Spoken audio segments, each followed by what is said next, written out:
Livro do Apocalipse, capítulo 2, vamos estar refletindo nos versículos 18 ao 29. Vamos ler? Todos já encontraram o livro do Apocalipse? Amém. É o último livro da Bíblia, mas se você preferir de trás para frente é o primeiro. Capítulo 2, versículo 18 ao 29, que nos diz assim: E ao anjo da igreja de Tiatira escreve: Isto diz o Filho de Deus, que tem os olhos como chama de fogo e os pés semelhantes ao latão reluzente. Eu conheço as tuas obras, e o teu amor, e o teu serviço, e a tua fé, e a tua paciência, e que as tuas últimas obras são mais do que as primeiras. Mas tenho contra ti o tolerares que Jezabel, mulher que se diz profetiza, ensine e engane os meus servos, para que se prostituam e comam dos sacrifícios da idolatria. E dei-lhe tempo para que se arrependesse da sua prostituição, e não se arrependeu. Eis que a porei numa cama, e sobre os que adulteram com ela virá grande tribulação, se não se arrependerem das suas obras. E ferirei de morte a seus filhos, e todas as igrejas saberão que eu sou aquele que sonda as mentes e os corações, e darei a cada um de vós segundo as vossas obras.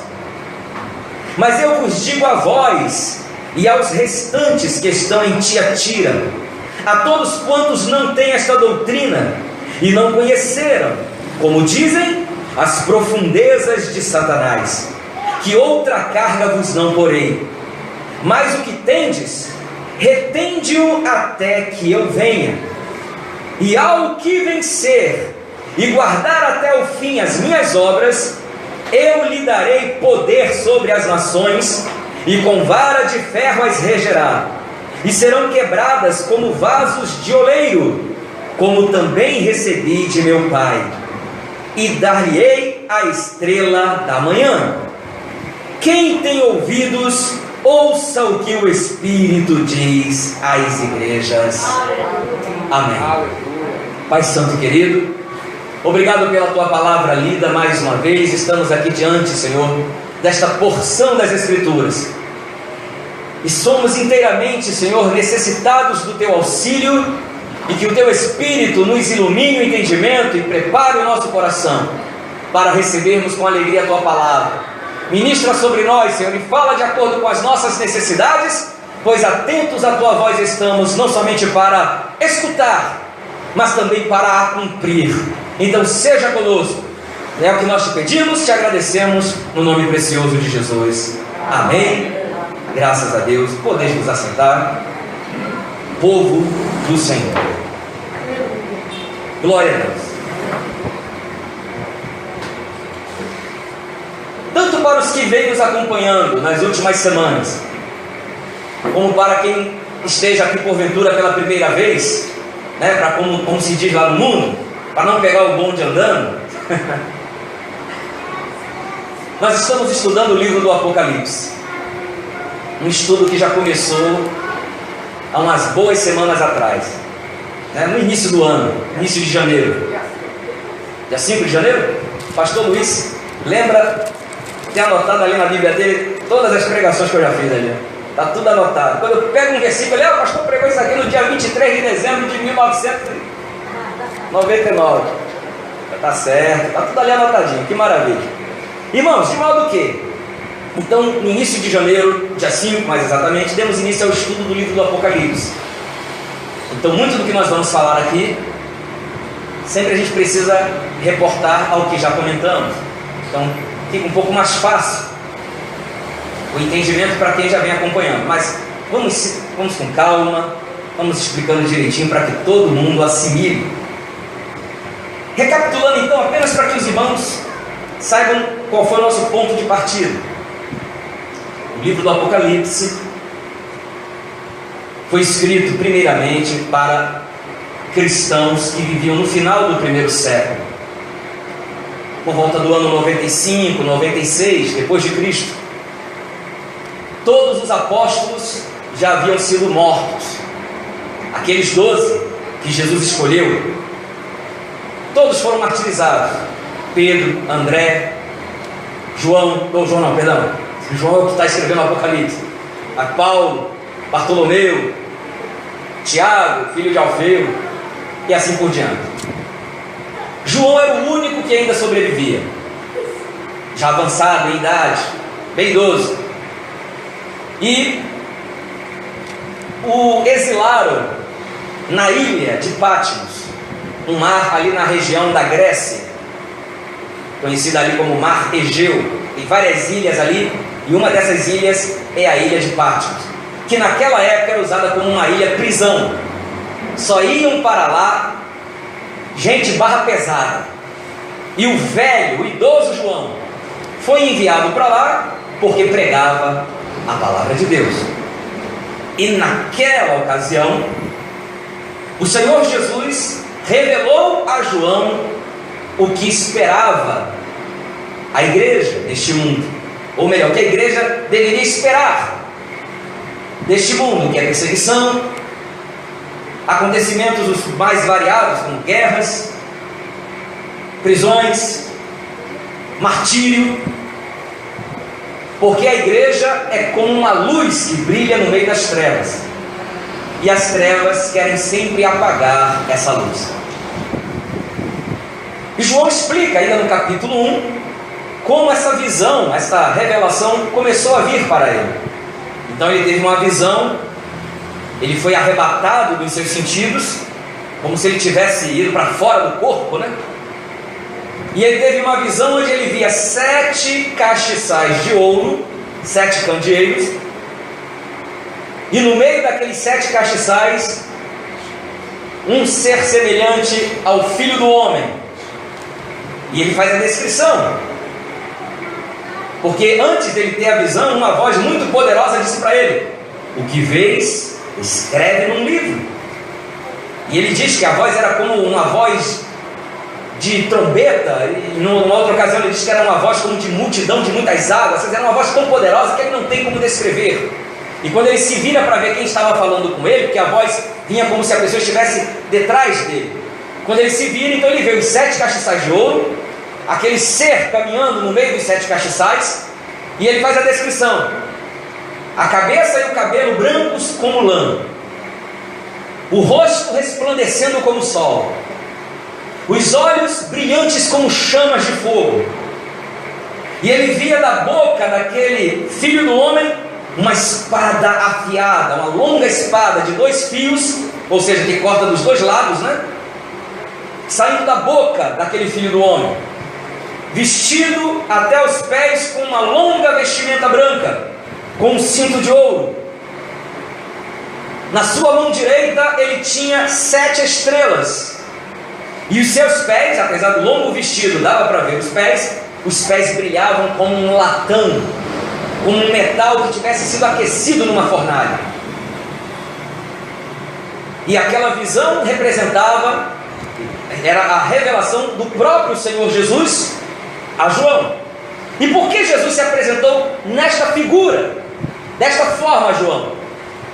Porque Jesus vai dizer a João: João, escreve cartas para as 7 igrejas que estão nas 7 cidades da Ásia: Éfeso, Esmirna, Pérgamo, Tiatira, Sardes, Filadélfia e Laodiceia. Eram cidades que haviam naquele lugar, na região chamada Província da Ásia. Na época, quem dominava o mundo era o Império Romano. E o Império Romano dividia o seu império, seu território em províncias. É o que hoje onde hoje é a atual Turquia, tá? Não é a Ásia que a gente conhece hoje, lá na Rússia, China, Índia, não. É a Ásia da época do Império Romano, que é a nossa atual Turquia. Muito bem. Então, em cada uma dessas cidades havia comunidades cristãs. Na cidade de Éfeso, tinham os cristãos que viviam ali, por isso, carta à igreja de Éfeso. Igreja, lembrando, né? Não havia templo cristão. Os primeiros templos cristãos só foram surgir a partir do 4º século. Então, até chegar ao 4º século, quando aqui fala igreja, é a comunidade dos crentes, o grupo dos crentes. Não havia templo, ok? Pastor, se não havia templo, como é que os cristãos se reuniam? Nas casas. A igreja passou os 4 primeiros séculos se reunindo nos lares.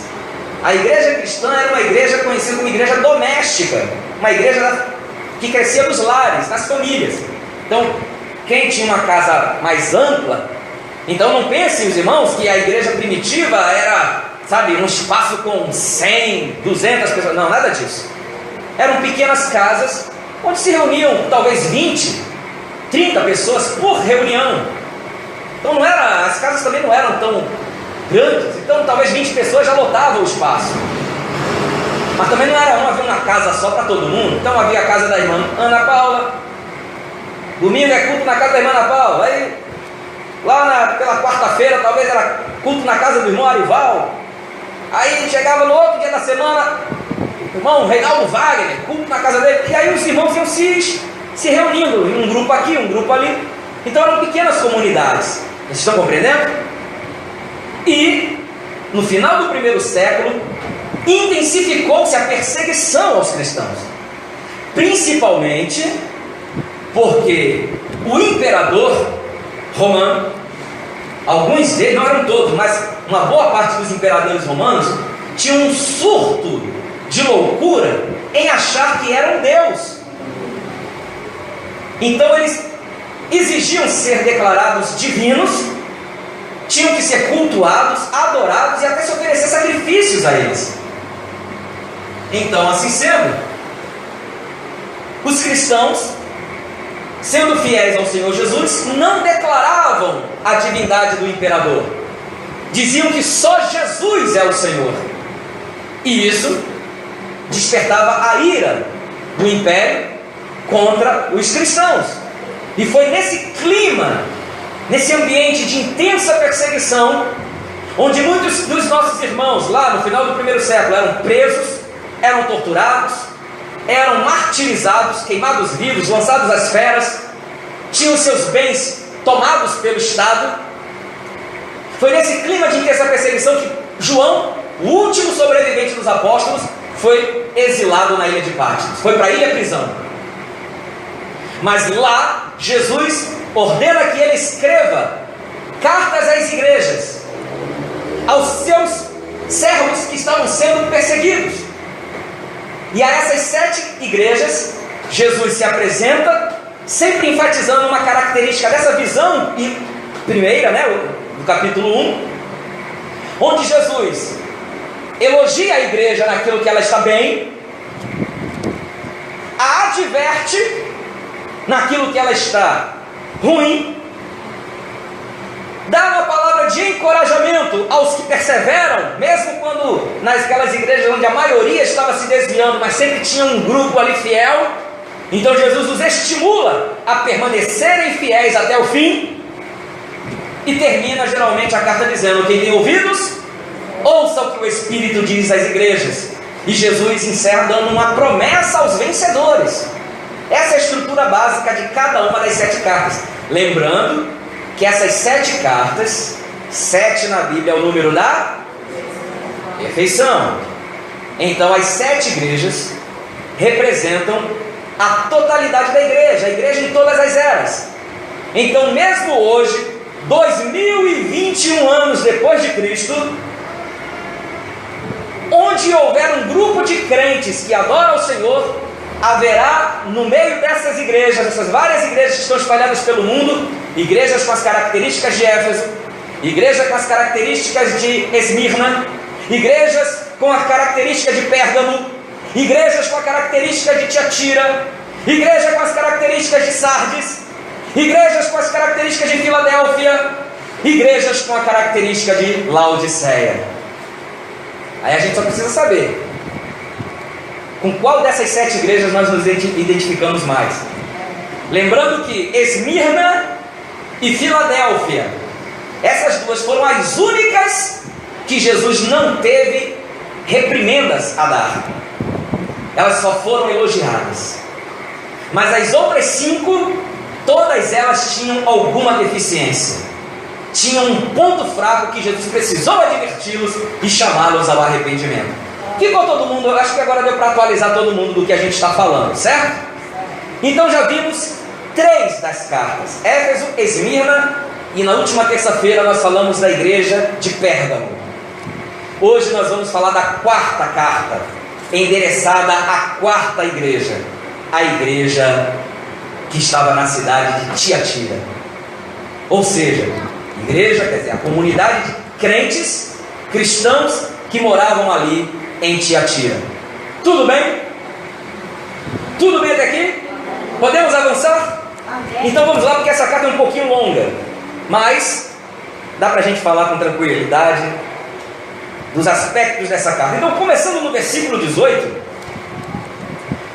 Jesus, naquela visão em que ele se manifestou a João, ele ordena que João escreva também uma carta aos crentes de Tiatira.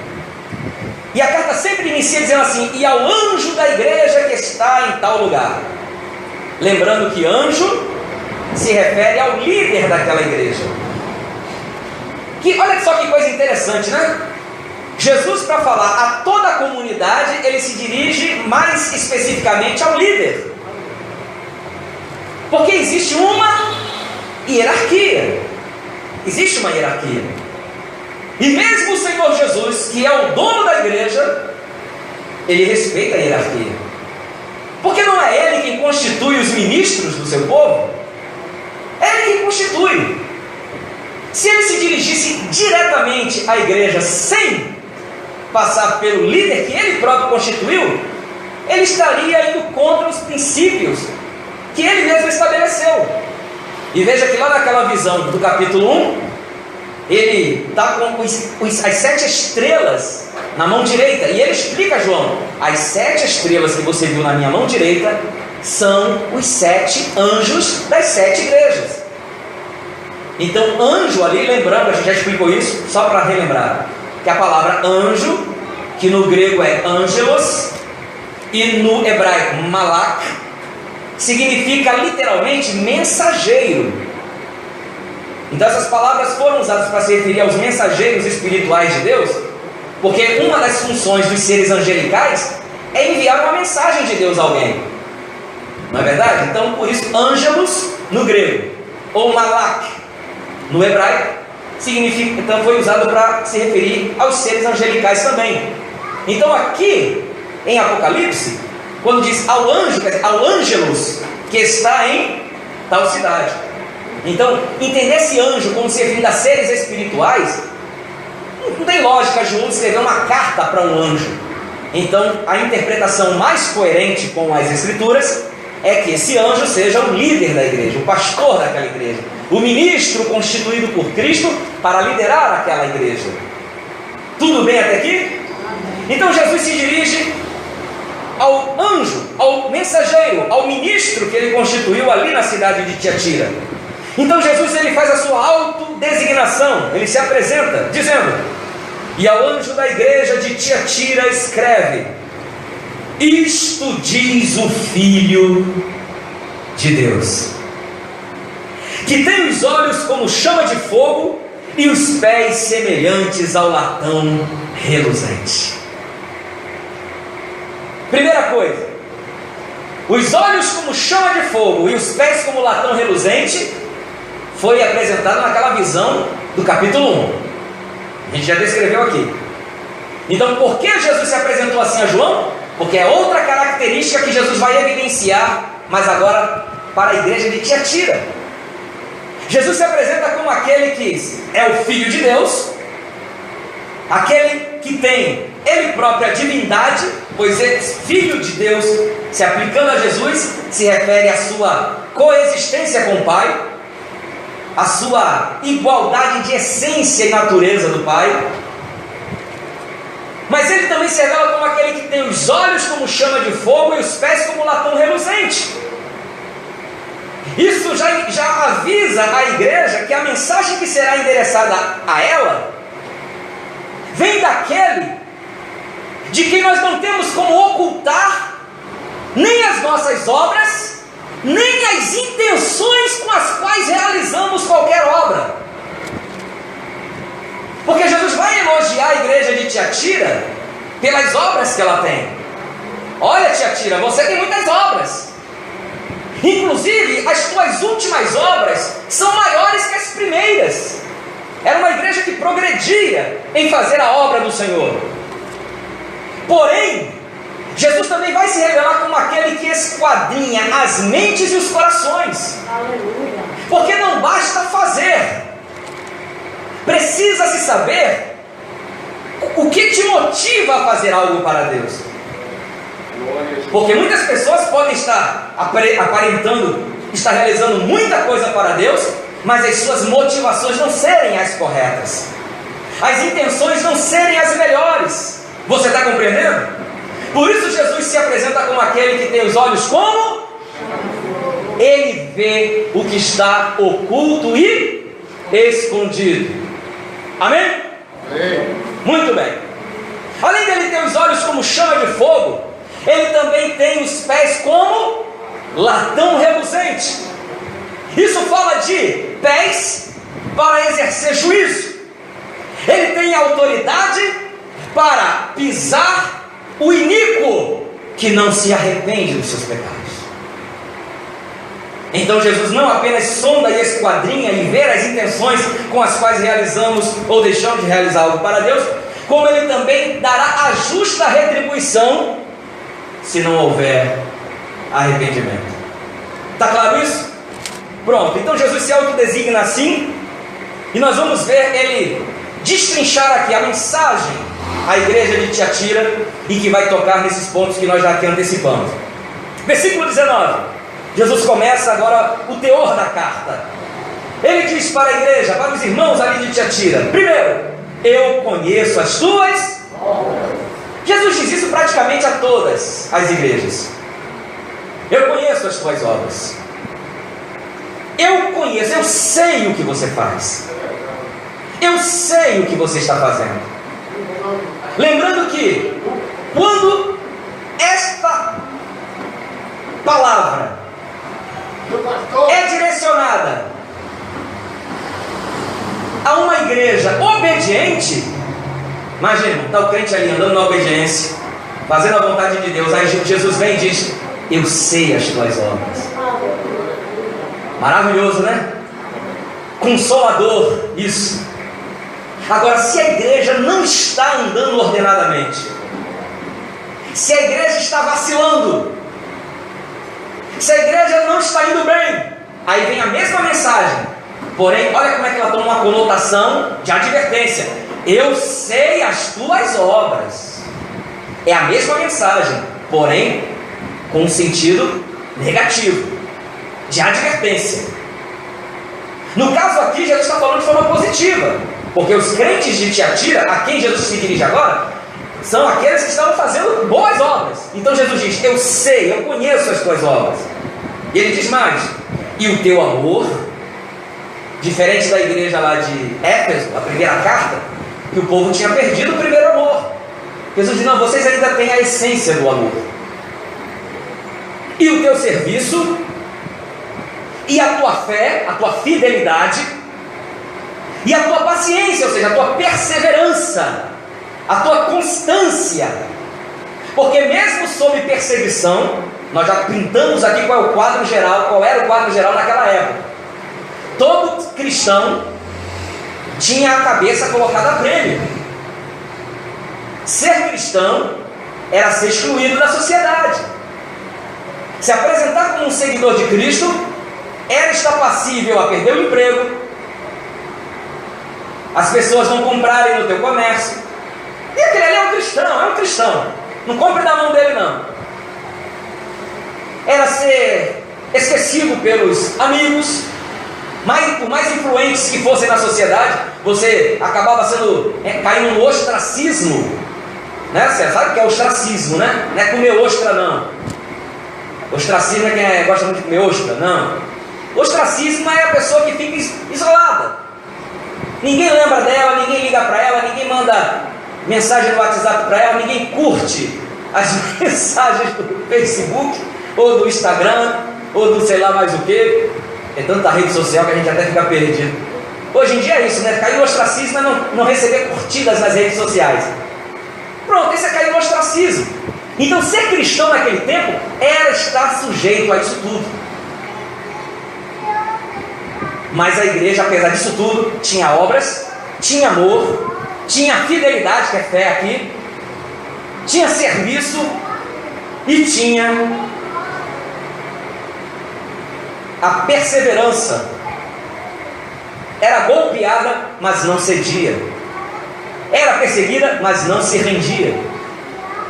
Então até aqui Jesus está recomendando essas ações como boas e que eles deveriam continuar. Ainda diz mais no final do versículo 19, que Jesus também sabe e que as tuas últimas obras são mais do que as primeiras. Irmãos, é muito mais comum no meio cristão, na vida cristã, com o passar do tempo, a gente ficar acomodado. Mas a igreja de Tiatira tinha um bom exemplo a dar nesse quesito, porque as suas últimas obras eram mais ou maiores do que as primeiras. Ou seja, não era uma igreja que tinha caído no comodismo. Era uma igreja que procurava fazer sempre mais e melhor para Jesus. Estavam sempre se aprimorando na sua prática da vida cristã. Quem louva a Deus por isso? Então vamos seguir esse exemplo de Tiatira. Então até aqui, Jesus só, olha, Tiatira, você até aqui está tudo de bom, viu? Mas como eu disse, irmãos, só Esmirna e Filadélfia que Jesus não precisou puxar a orelha. Tiatira também tinha por assim dizer, um calcanhar de Aquiles. Tinha um ponto fraco. Tinha uma área problemática. E Jesus vai adverti-los quanto a isso. Está aqui no versículo 20. Jesus diz: mas tenho contra ti o tolerares que Jezabel, mulher que se diz profetiza, ensine e engane os meus servos para que se prostituam e comam dos sacrifícios da idolatria. Antes de entrarmos melhor aqui nesse versículo 20, deixa eu explicar novamente aqui aos irmãos o que era comum a todas as igrejas, né, daquela época. Vamos lá. A cidade de Tiatira, ela ficava num vale que dava acesso à capital daquela província. Lembra que nós falamos aqui no domingo, hoje é domingo, na terça-feira, quando falamos da igreja de Pérgamo? Quem estava aqui, eu acho que deve lembrar da informação que eu dei, de que os romanos fizeram da cidade de Pérgamo o quê? Quem lembra? Muito bem! Capital da província da Ásia. Lembram que eu falei isso?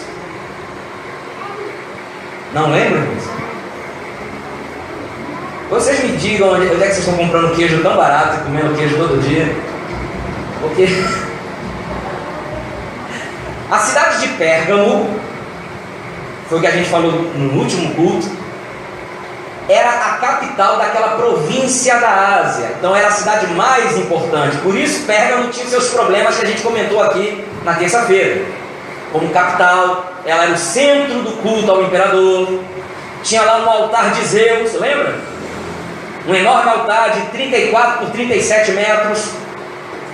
Até hoje existem as ruínas da base desse altar a Zeus ali em Pérgamo. Muito bem. Tiatira ficava no caminho de acesso a essa capital, Pérgamo. Então, ela fazia parte de uma rota de acesso. Então, quem queria chegar à capital da província, Pérgamo, tinha que passar por Tiatira.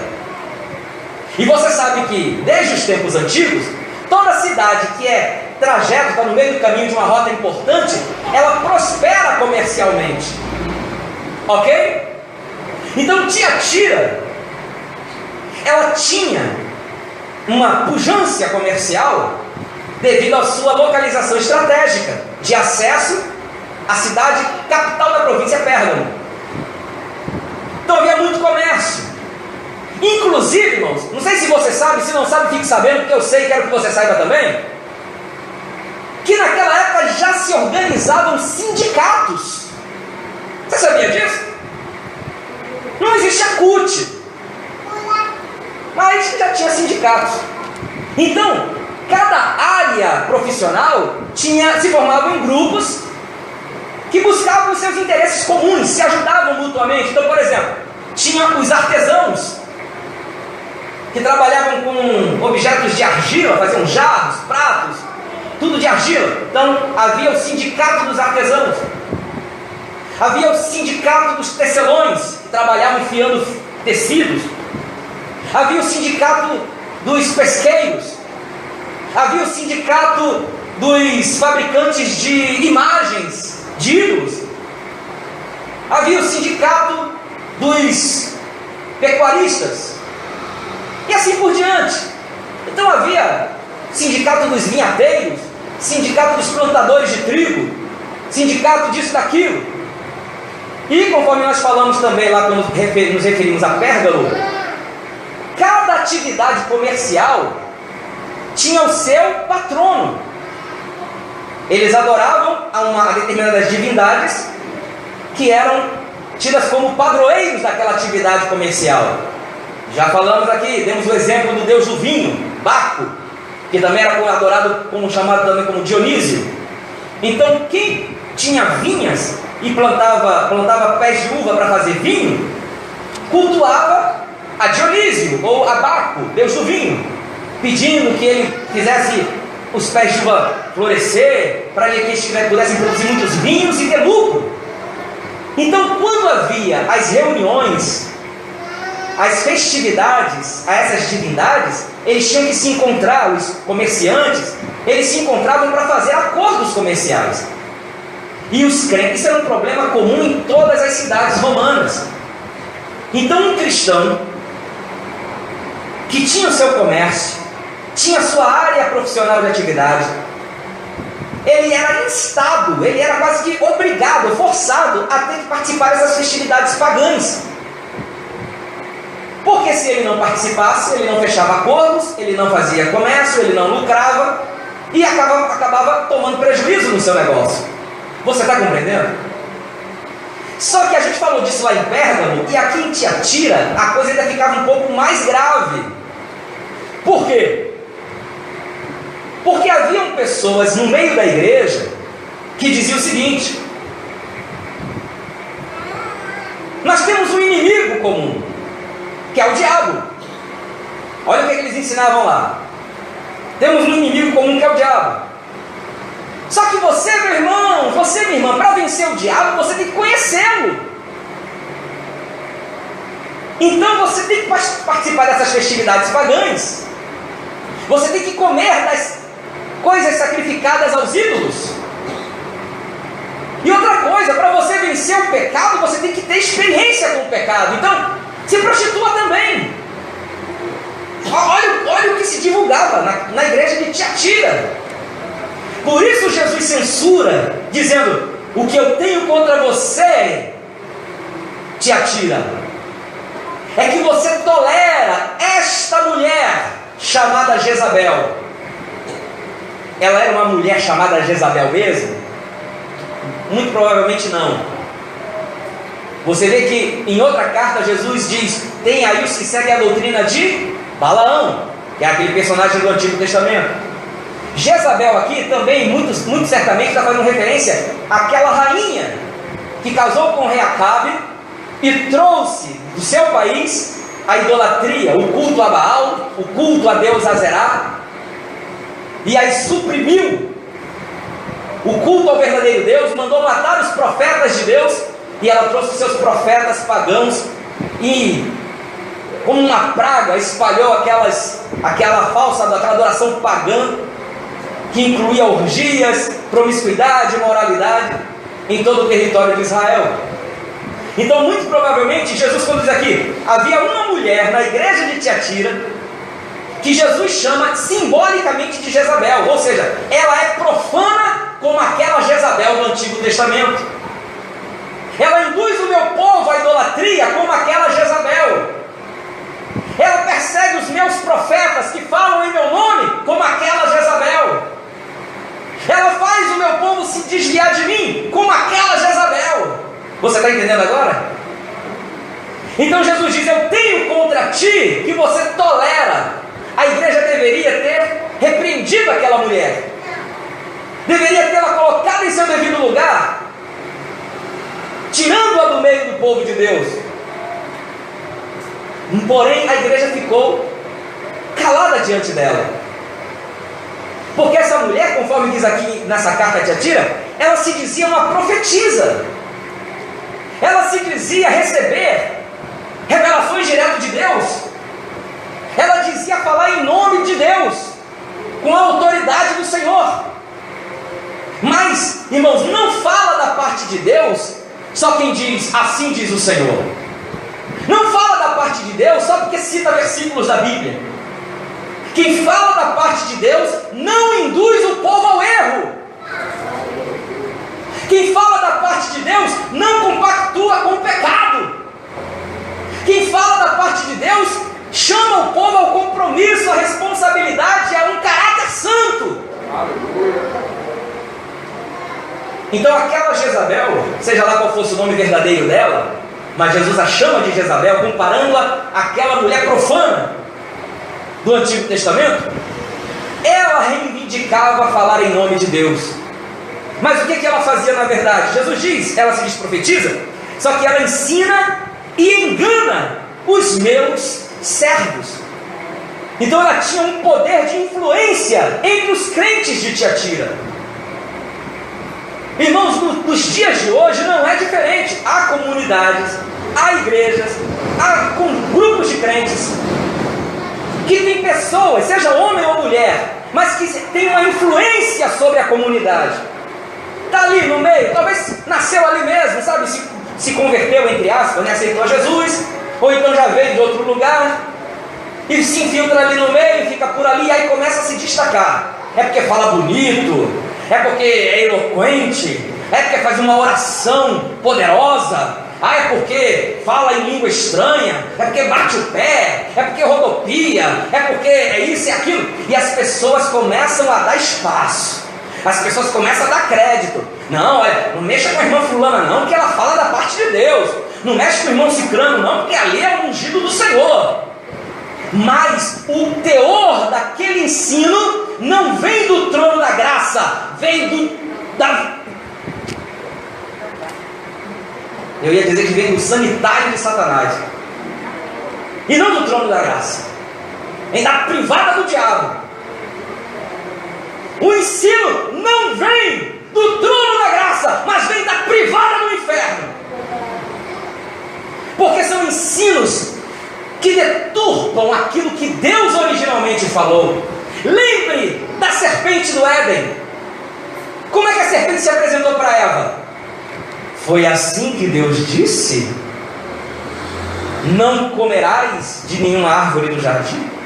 Foi isso que Deus falou, irmãos? Deus disse: de toda árvore comerás livremente, essa aqui não. Pode comer de todas as árvores, essa aqui não. A serpente deturpou o que Deus disse e pergunta à mulher: foi assim que Deus disse? Não comereis de nenhuma árvore do jardim? Pois quem vem como secretário do inferno, secretária do cão, se infiltrar no meio do povo de Deus, porque tem uma boa oratória, tem uma boa postura, tem uma boa eloquência, e aí manifesta um carisma que, sabe, seduz, é o canto da sereia, é o canto da sereia no meio da igreja. Mas vem, sereia, cantar que a gente lhe corta o rabo. E aí ela vem, até a pequenininha está entendendo a mensagem, tá vendo? Ela está entendendo tudo. Que maravilha! E aí, irmãos, chega no meio do povo de Deus, começa com aquela voz melodiosa, aquela voz, irmãos, aleluia, Deus está me revelando, ó. Deus está me mostrando, ó. Olha, aleluia, e o povo aqui, está falando comigo. Irmãos, eu já conheci pessoas no meio do povo de Deus, crentes, tementes a Deus, mas que não tinham um mínimo de discernimento. Era só alguém dizer, terra! A pessoa já estava, vai Deus, fala comigo. Fala comigo o quê, meu irmão? Abra bem o ouvido, escute o que a pessoa vai dizer. Se estiver de acordo com esta palavra, louvado seja Deus. Se estiver fora, sai de ré, Satanás! Sai de ré, Satanás!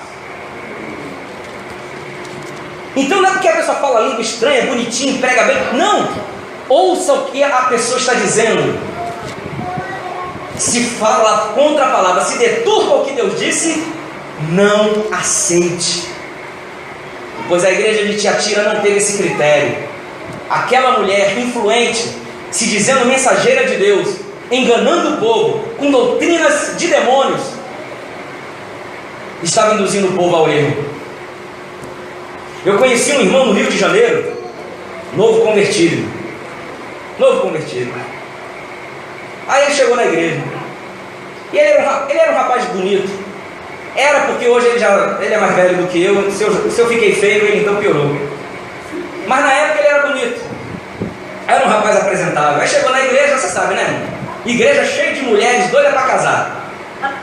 E aí chega um novo convertido, bonitinho, descomprometido, não tinha bambolê de ouro no dedo, tá livre e desimpedido, né? Aí chegou. Aí tinha uma profetisa na igreja. Só profetizava para varão. Deus só usava ela para entregar mensagem para o sexo masculino. Aí, aquele novo convertido, irmão, sabe? Igreja pentecostal sabe como é que é, né? O novo convertido já é logo chamado para ir para monte, ir para vigília, ir para círculo de oração. E ele já estava entrando no reteté. Ele já estava novo convertido, poucos meses de crente, mas já estava no mistério.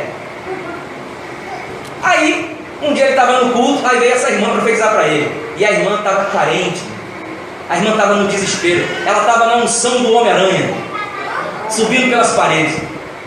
Aí, lá vem ela profetizar para ele: meu servo, eis que te digo,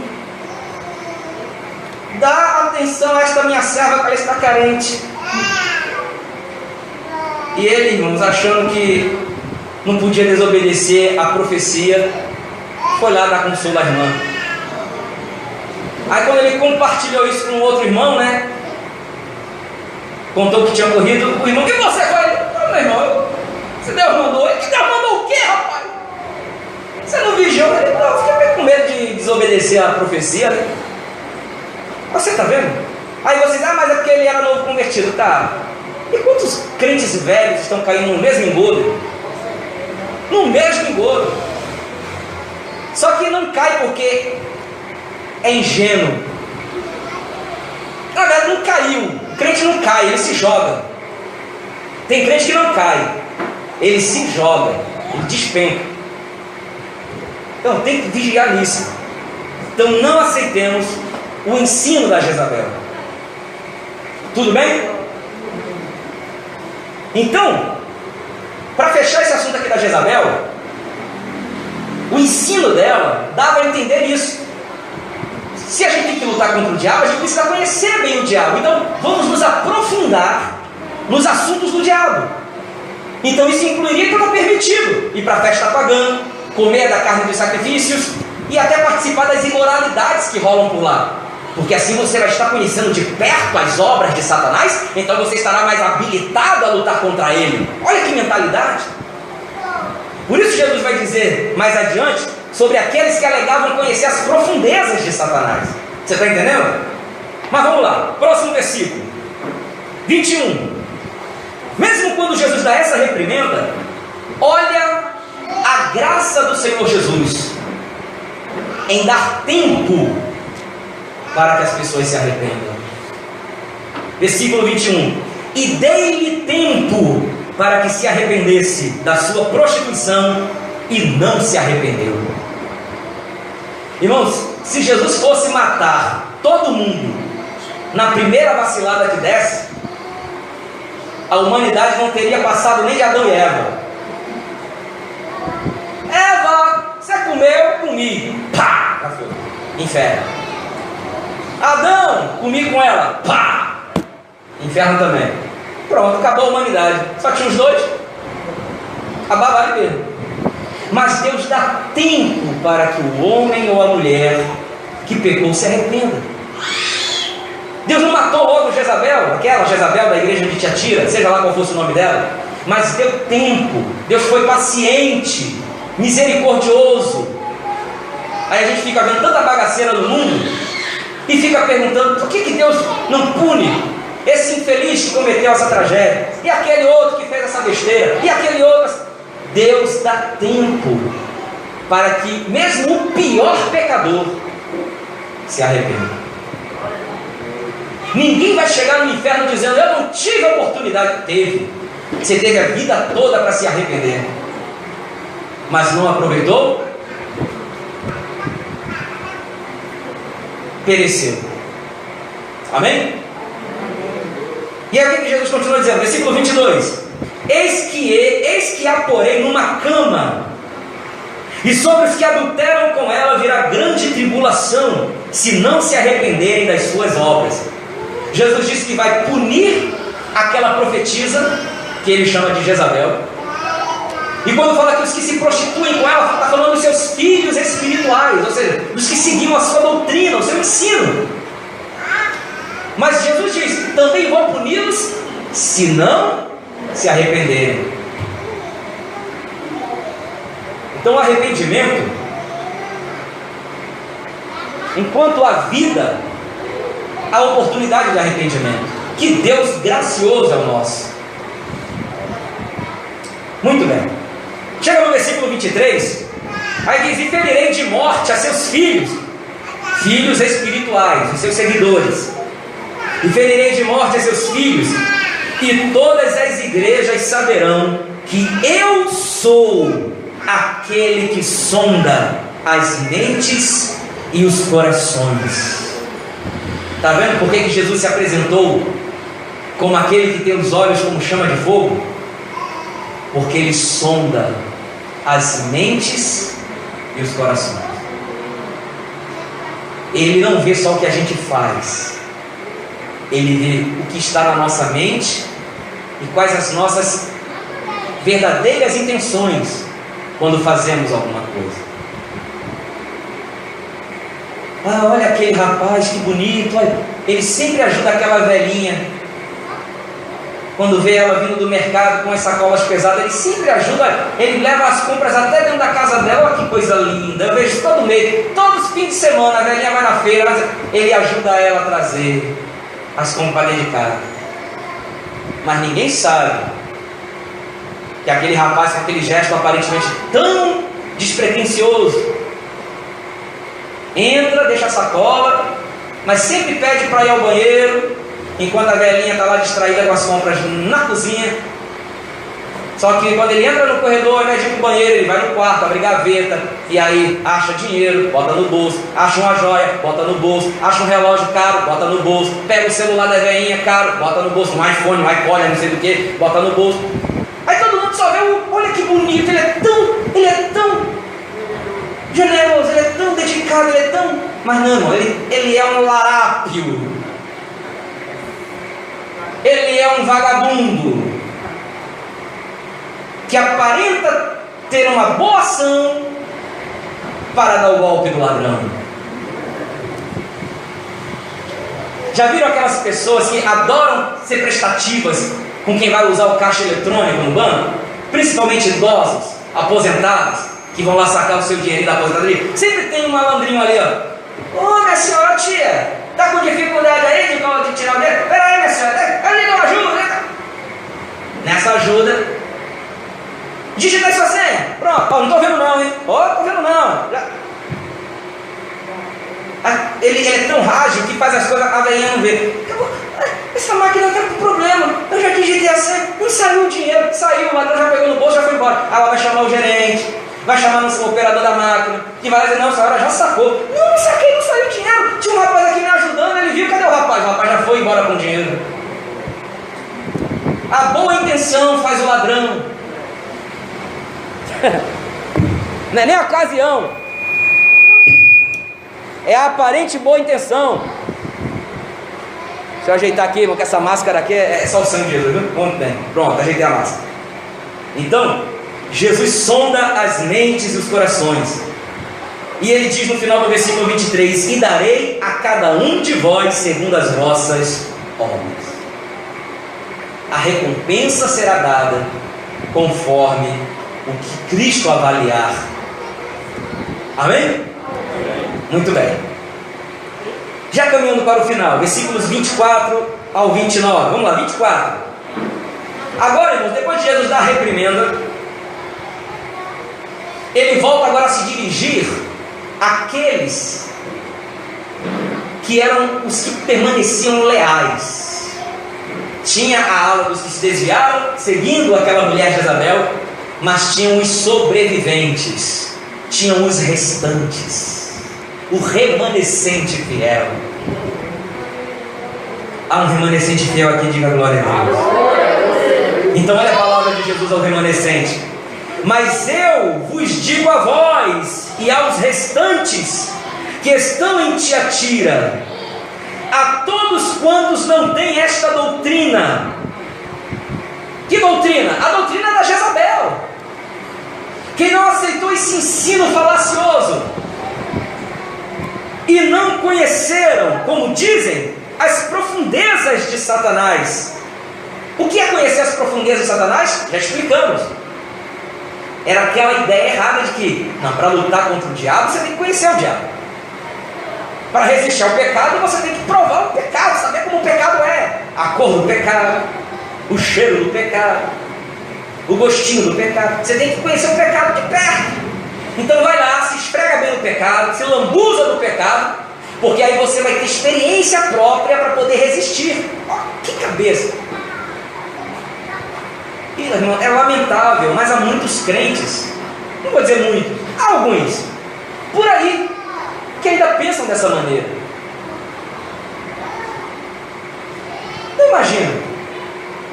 Só que Jesus diz aos fiéis: vocês que não seguiram essa doutrina da Jezabel, nem foram por esse caminho errado de tentar conhecer as profundezas de Satanás,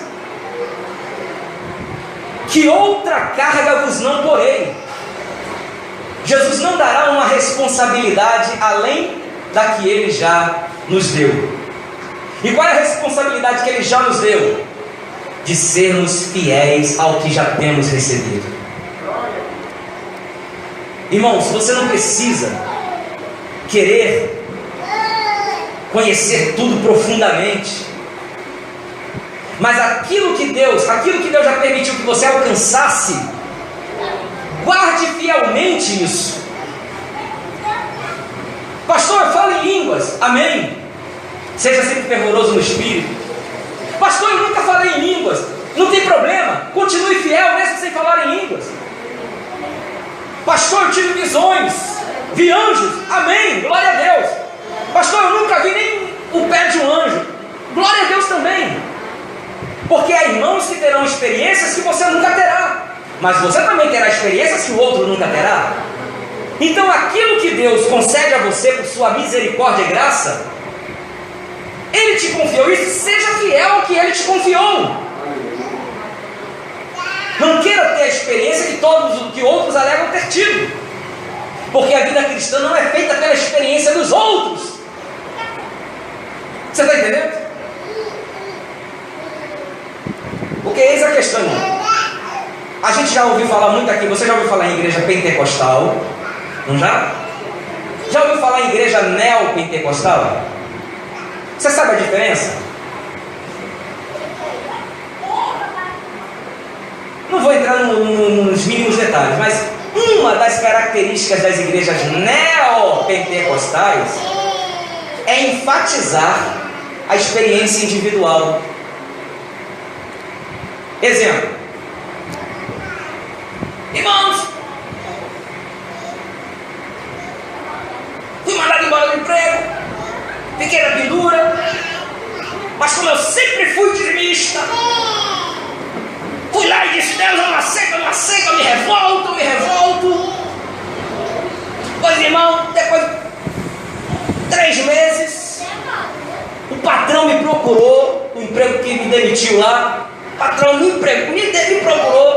me chamou de volta e ainda voltei num cargo ainda mais alto, ganhando melhor. Tudo bem, primeiro, logo de cara, irmão, não acredito nessa história, logo de cara. Fantasiou demais, já tem cara de mentira. Mas vamos dizer que seja verdade.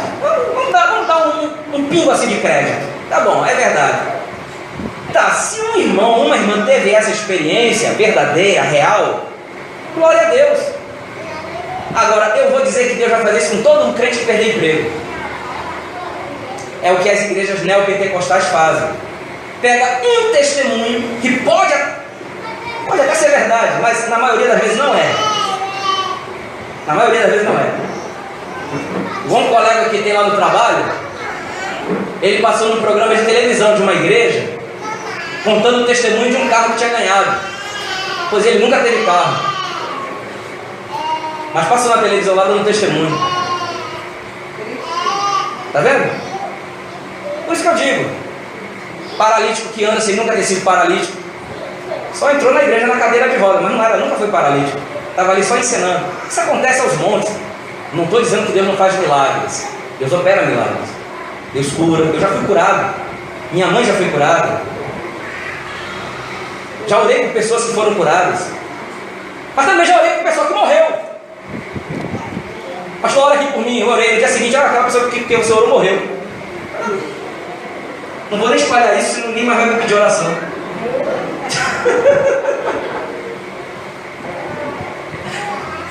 É Deus quem faz, irmão, do jeito que Ele quer. Se Ele quiser, Ele cura. Se Ele quiser, Ele mata. Acabou. Tudo bem? Muito bem. Só que as igrejas neopentecostais dão essa ênfase. Tá vendo, irmão? Pega um caso, que digamos que seja verdade, bota para contar o testemunho. Tá vendo, irmãos? É isso que Deus quer fazer na sua vida. Não aceite, se rebele, bata na mesa, chute a parede, diga: Deus, eu quero desse jeito, e Deus vai ter que fazer. E aí o povo fica todo, oh, aleluia, achando que Deus é o nosso bonequinho, é o nosso empregado. Então há várias outras coisas que caracterizam uma igreja neopentecostal, mas essa daí já serve para você detectar. Se enfatiza demais a experiência individual e põe como regra para todo mundo, já sabe, é uma igreja neopentecostal, corra dali. Não quer dizer que você não possa ir para o céu sendo de uma igreja neopentecostal, mas você vai ser um crente capenga. Se não estiver firme em Jesus, fica um crente capenga. Muito bem. Continuando, para terminar. Já estamos terminando. Então, final do versículo 24 e 25. Outra carga vos não porei, mas o que tendes, retende-o até que eu venha. Mantenha-se fiel ao que Cristo já te deu. 26 vem a promessa aos vencedores. Sempre enfatizo aqui quando chega na promessa aos vencedores. O céu não é para covardes.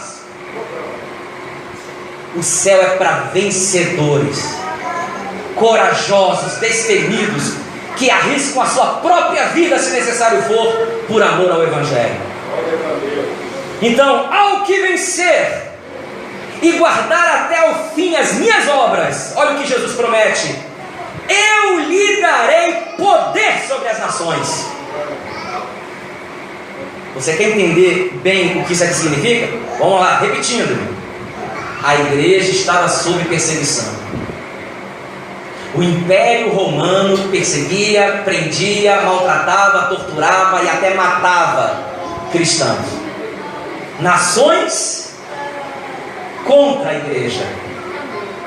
Nações perseguindo a igreja. Nações suplantando a igreja. Mas Jesus está dizendo: quem vencer, igreja minha, eu, como fiz com Jó, farei convosco, virarei o teu cativeiro. Hoje são as nações que te perseguem, mas vá até o fim, retenha o que eu te dei, ser fiel até a morte, te darei a coroa da vida. E as nações que hoje te perseguem, amanhã estarão debaixo dos teus pés. Naquele grande dia, eu te darei poder sobre essas nações. O que Jesus mostra com isso? Que a aparência desse mundo passa. Reis, governantes, presidentes, primeiros ministros, imperadores, seja lá que títulos tenham, ditadores, tiranos, eles podem perseguir ferozmente a igreja, mas depois do juízo, a igreja é quem regerá as nações. Que palavra de consolo para aqueles crentes perseguidos. E nós aqui no Brasil até temos uma certa liberdade. A gente adora a Deus, vai para a igreja, carrega uma Bíblia. Ninguém aqui vai dizer: pastor, cheguei aqui, eu tomei uma carreira aqui porque eu estava com a Bíblia na mão. 10 homens com um pedaço de pau na mão, ponta de prego, querendo me pegar porque eu era crente. Não, ninguém aqui vai passar por isso. Ninguém passa por isso. Pastor foi ameaçado de morte porque ele disse que vinha para a igreja. Não, ninguém aqui vai passar por isso. Mas há irmãos nossos em vários cantos do mundo que passam por isso todos os dias. Pastor Luiz um dia desse me passou um vídeo, né? Que vídeo triste aquele. Irmãos sendo queimados vivos. Parece que é na África, um país desses aí da África. Irmãos amarrados em pneus e sendo ateado fogo. Sangue de Jesus tem poder. E a gente aqui não quer servir a Deus porque a gente pediu: Senhor, amanhã não deixa chover. Aí Deus deixou chover, vamos desviar porque Deus deixou chover. Meu Deus do céu. Vamos aprender a ser crentes, povo de Deus. Vamos aprender a ser crentes. Mas Jesus diz: eu lhes darei poder sobre as nações. Versículo 27. E com vara de ferro as regerá, e serão quebradas como vasos de oleiro. Os crentes de Tiatira compreenderam bem essa mensagem, porque lá em Tiatira, uma atividade econômica que era muito forte era a olaria. Havia artesãos que trabalhavam com argila. Então eles entendiam bem o que queria dizer isso: quebrar os vasos de barro com uma barra de ferro. Essa imagem na mente deles era bem nítida. Pois Jesus diz: persevere, crentes de Tiatira, mesmo que as nações hoje te suplantem, te pisem, te esmaguem, mas aos que vencerem, vocês terão autoridade sobre as nações, e vocês vão reger as nações com barra de ferro, e as esmigalharás como quem esmigalha um vaso de barro com a vara de ferro. Ou seja, Cristo nos dará autoridade mesmo sobre as nações. Não está falando de autoritarismo, não. Só está mostrando que os papéis se inverterão. Aqueles que hoje são humilhados, amanhã serão exaltados. E os exaltados de hoje, amanhã estarão? Louvado seja o nome do Senhor. Louvado seja o nome do Senhor. E diz mais: como também recebi de meu Pai, versículo 28, dar-lhe-ei a estrela da manhã. Quem é a estrela da manhã, igreja? Quem é a estrela da manhã? Você tem certeza?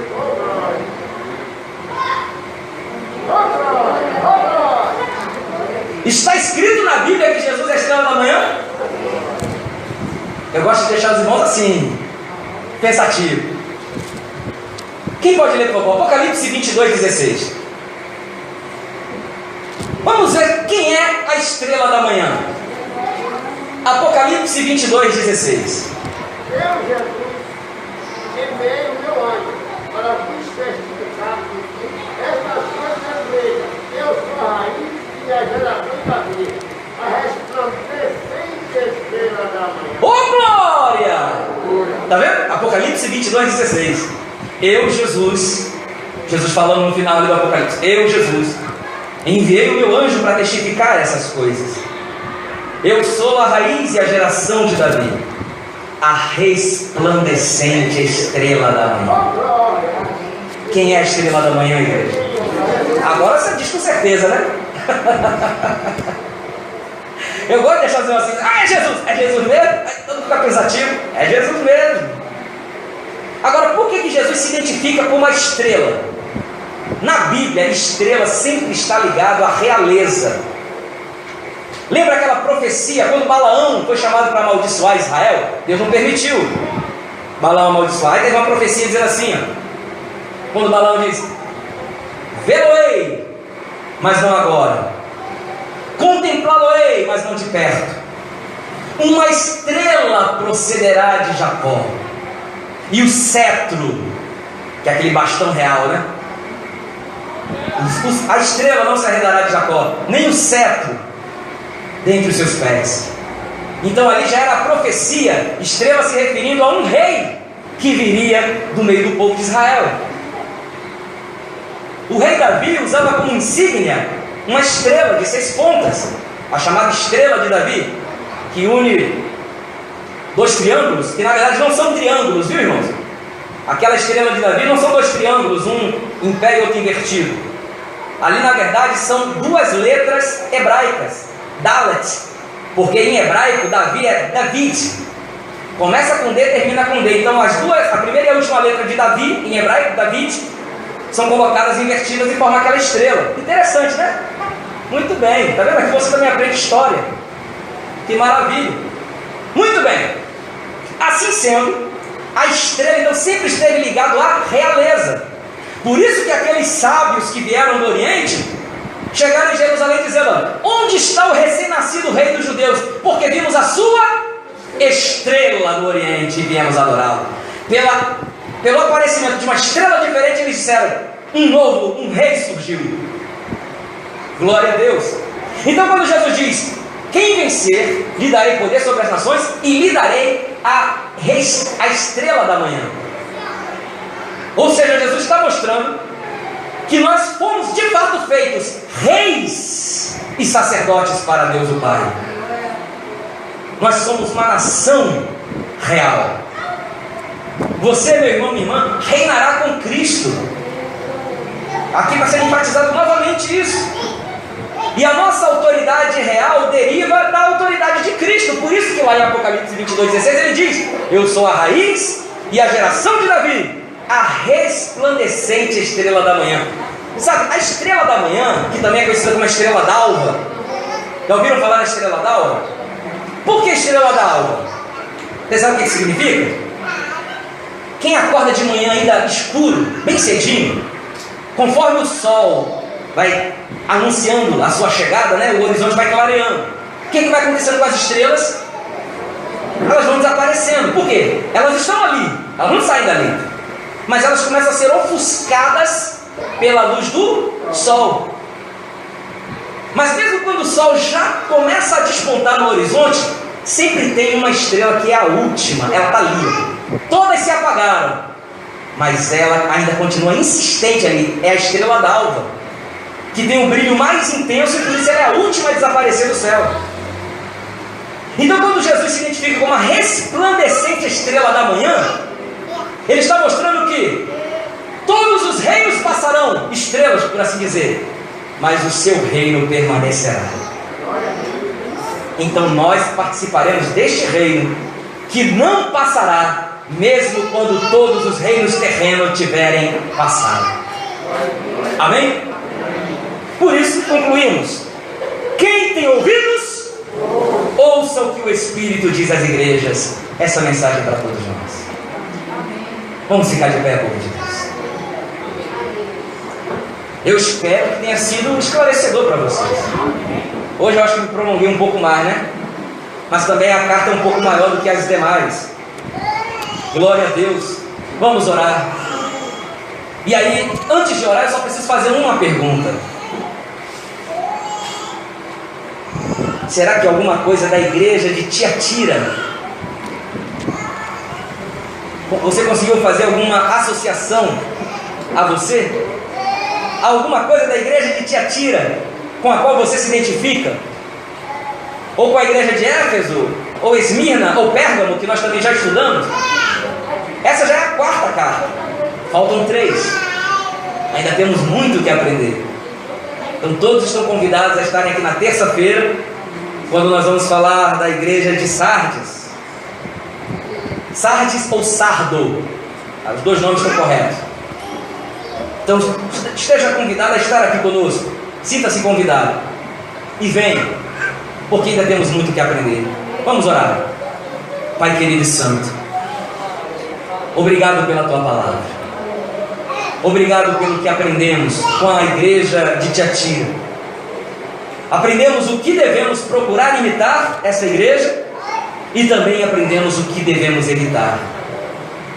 Meu Deus querido, que a igreja, seja aqui no Brasil ou em qualquer outro lugar, onde houver teu povo, grupo de fiéis, que estão sob perseguição, que estão sob dura perseguição de autoridades, de governos, de ditadores, meu Deus querido, que eles perseverem até o fim. Não é a nossa realidade hoje aqui, Senhor, no nosso país, mas intercedemos pelos nossos irmãos que sofrem essa realidade todos os dias.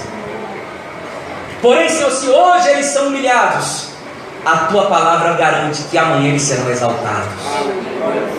E aqueles que os perseguem hoje e se acham exaltados sobre eles, estarão amanhã debaixo de seus pés.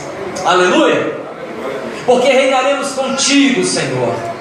Reinaremos e receberemos autoridade, pois tu és a resplandecente estrela da manhã, e receberemos de ti esta autoridade real para reger as nações com vara de ferro. Meu Deus querido, que o Senhor possa continuar esclarecendo mais e mais aos teus filhos o que a tua palavra tem a dizer, tem a nos ensinar, e que se o espírito de Jezabel, meu Deus, tem sondado a tua igreja, tem rondado o teu povo, esse espírito de engano, de falsa profecia, que tenta, Senhor, induzir o teu povo ao erro, seja repreendido na autoridade do nome de Jesus. Meu Deus, que o teu povo tenha discernimento para não enveredar pelo engano, em nome do Senhor Jesus. É o que nós te pedimos, te agradecemos, no nome precioso de Jesus. Amém. Graças a Deus. Louvado seja o nome do Senhor.